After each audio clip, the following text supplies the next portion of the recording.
Welcome to Slash Forward. What is love?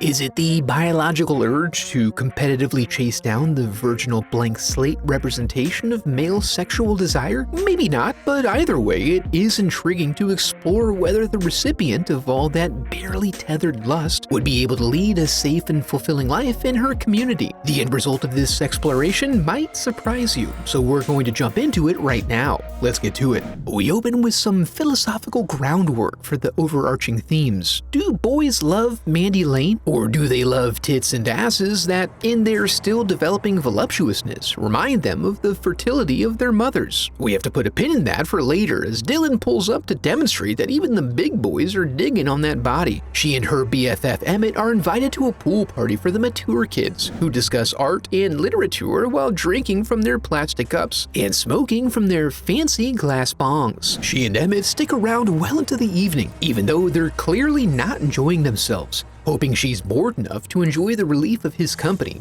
Dylan pops up to try to convince Mandy that she's totally hot enough to go swimming in just her skivvies, but the insult of becoming slightly more wet against his will is too much to bear, and he takes a moment to try to drown Emmett. Dylan realizes that beating up his love interest's best friend isn't a great look, so he tries to make amends with Emmett for the sake of earning Mandy's affection. Emmett then puts it to him, forcing Dylan to look inside and honestly evaluate what makes him different from all the other swing and meat trying to get in nice. Aggression is a common trait. He has to be original, daring, and bold. In pursuit of this, they make a bros pact to jump off the roof in tandem. But for Emmett, this was just a gift. A demonstration of the power of her budding sexuality. We flash forward to the high school 9 months later during open gym. While the jockstraps do their thing, young Red reminds us that all males covet the virginal Mandy. But he's got a plan to get her out to his family's ranch for a meetup. This will be a group affair, and all the boys work to negotiate who's got first crack at her. Mandy is oblivious to this, still sidestepping the distraction of her damaged relationship with Emmett in favor of her newfound love for running. And you can tell she's been taking it pretty seriously. In the locker room, where the ladies put on their daily wear lingerie, Marlon shows off her new piercing, which is like so spiritual. Chloe gives her a hard time for being such a tremendous fatty, and then makes certain that Mandy is coming to the junior year closeout rager at Red's family's ranch. She's in, and the boys celebrate by talking only when their mouths are at maximum capacity.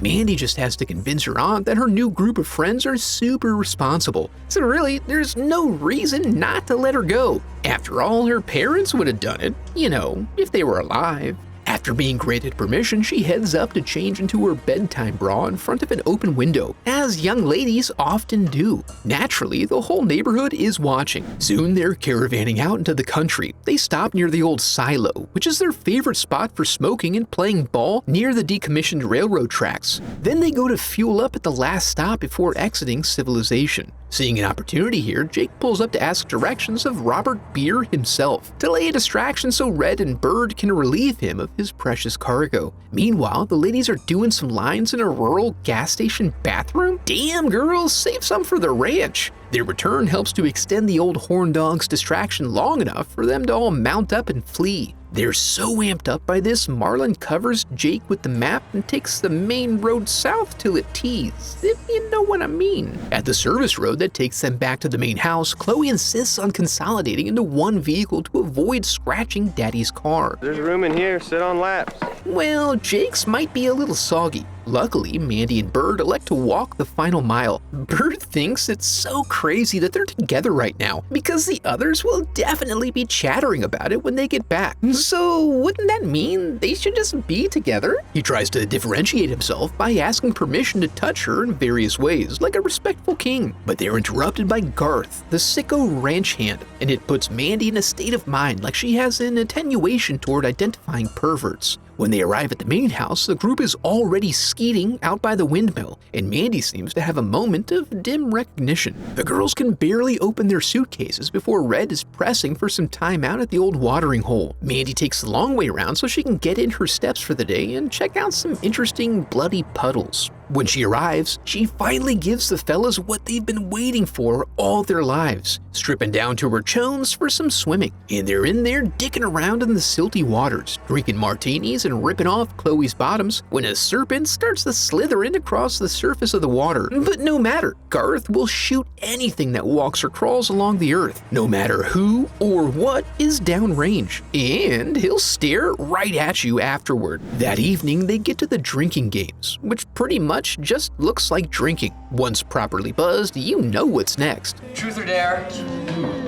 And Mandy is Dorn to invite Garth in to play with them in a platonic way. She exits the plantation-style ranch and heads out to the servants' quarters. Even though Garth is just a person, she acts like this is some big deal, even going so far as to admit that she was dared to come out to talk to him, which isn't very hospitable. But as the only person of age, entering the home would make him culpable of several crimes for sure. When she returns, the gang is throwing out a bunch of random but intriguing questions, all of which go unanswered, except for the one about Jake's small pecker. He gets real touchy about it, so you know there's some truth to it. In the aftermath of this revelation, the whole gang starts pulling itself apart. Marlon runs out to find Jake and continue the conversation about his penis, which will, unfortunately, take place in the horse barn. When she finds him out here, she offers to help with his situation, but he's not in the mood. See?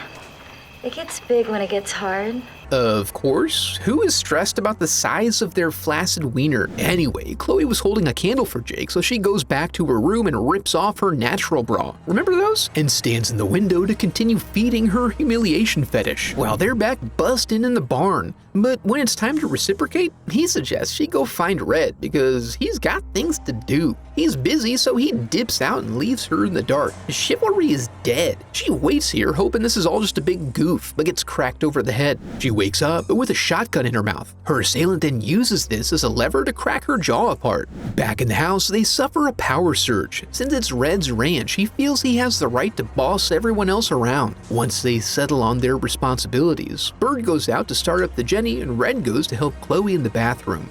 I should go get the candles. You know where the candles are? After she gets one lit, this is where Jake decides to shoot his shot. Outside, Bird is working on cranking that bitch when Garth rolls up to give him a little tip. They're on the grid, so he was likely sent away to allow the others the chance to be alone with Mandy. Sure enough, Jake is palming one of the fuses. He then takes the thinking man's route to seduction, attempting to convince her that she doesn't think she's better than him. She'll allow him inside her as equals. This is not persuasive. Red and Chloe have a deep conversation about Marlon being a fat bitch. Then the lights come back on, so they group up and decide what fun activity will be next. Jake decides on a drunken ride down to the water's edge, calling out for Marlon along the way. He eventually finds her sitting by the water. She is initially unresponsive, and when she does say something, it's drowned out by a river of blood. Jake is drawn down on, forcing him to take cover underwater, but he gets turned around in the dark and exits right in the same spot. Back at the house, they're sucking CFCs out of an aerosol can, but are distracted when they hear shots fired. Chloe goes out to check on things, but Garth arrives on the scene. He lays down the law on mixing inebriants and firearms, and recommend they chill out unless Red wants him to call his daddy.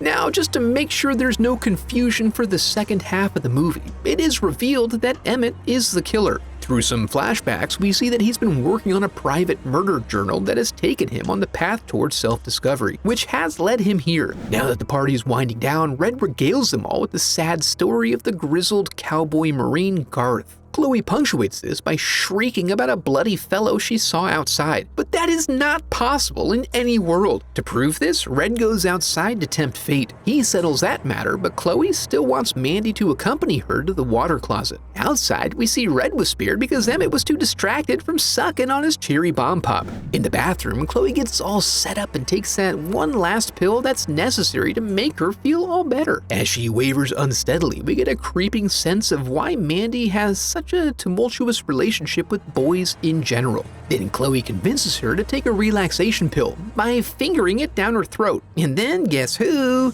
They're enjoying a casual 4 a.m. jam sesh on the front porch when who they think is Jake rolls up and fires off some bottle rockets in their faces. Bird doesn't play that shit, so he chases him down. When he eventually catches up and discovers bloody Emmett, he can't believe it, but he knows Emmett is easy work, so he serves him up a 3-piece with 2 sides and a Coke. In his overconfidence, however, Emmett is able to distract him and then rake his Bowie knife across Bird's eyes. Then he plays with him a little before finishing him off. Back at the ranch, Garth is now looking over the herd, just as he did with the family livestock back in the day when this was a working ranch. They make it until morning time when we learn that Mandy still wants to not sleep, and Garth finally notices that she's not like other girls. Her parents are deceased. Emmett goes back to his hideout after toying around with dead ladies all night. He then goes into the house where he finds a now sleeping Mandy Lane. It's his chance to do whatever he wants with her, but he saves that treat for later. When Garth comes back downstairs, there is evidence in the kitchen that she's been visited. With that, they take their leave. But as soon as they open the door, Garth takes a shot to the shoulder. They learn the phone lines are dead. Red and Chloe slip out the back and escape through the graveyard. They run as fast as they can with their sour guts full of booze and pills. And they both pull stitches right when they reach the point where the bodies are stashed. They reach Chloe's flawlessly unscratched car. Elated by what is sure to be an immaculate escape, they pause to share a moment of tender love and get shot,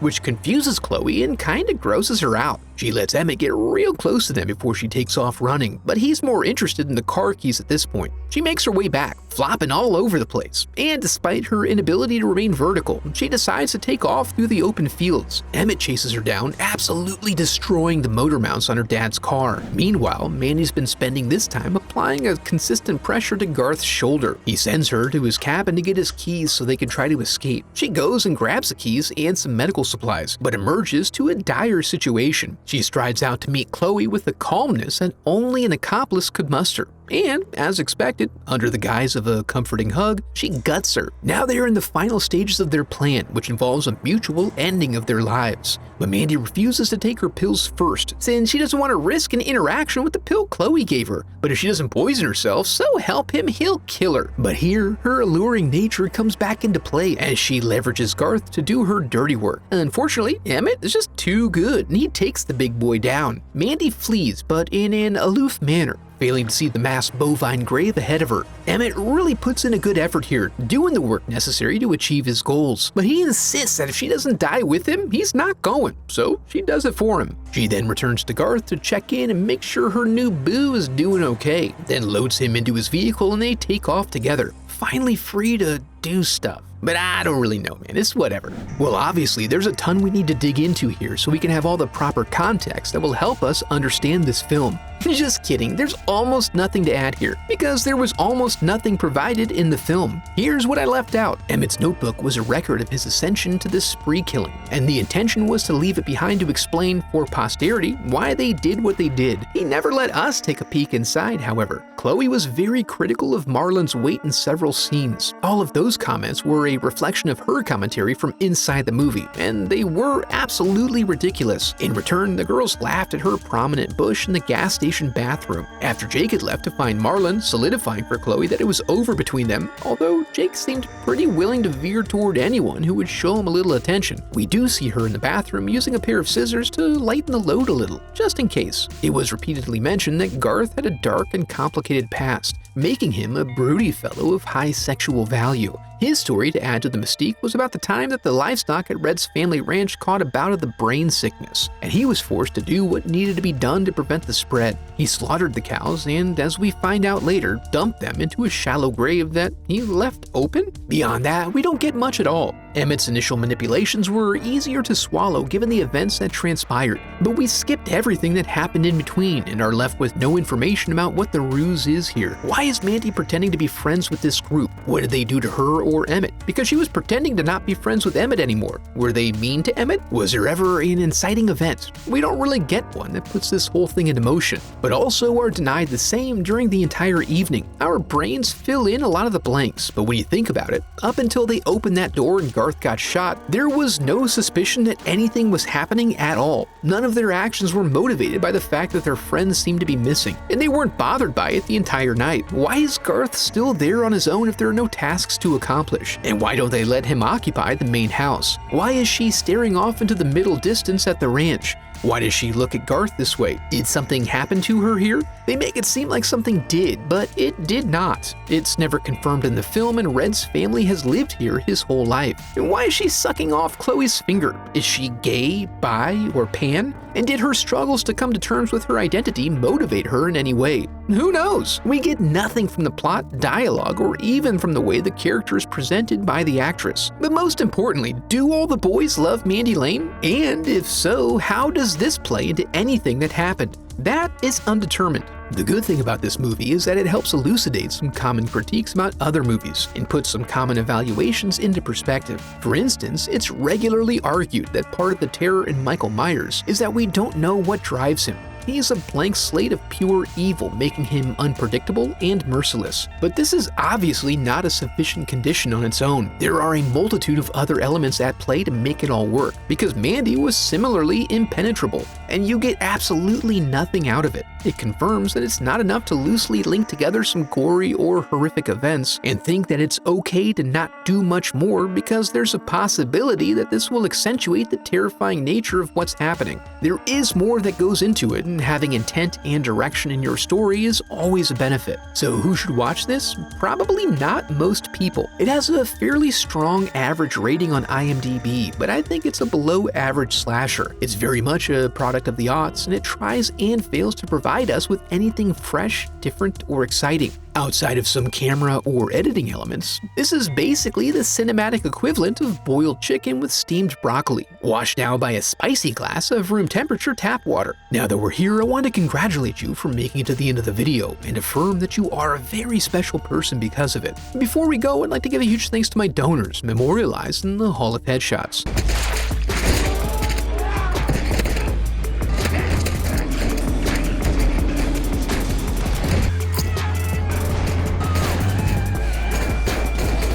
I have a website set up where you can support the channel through donations or merch. Any donation unlocks a growing collection of uncensored movie recaps. And if you enjoyed the video, I would love for you to become part of the channel by subscribing. Thanks for watching.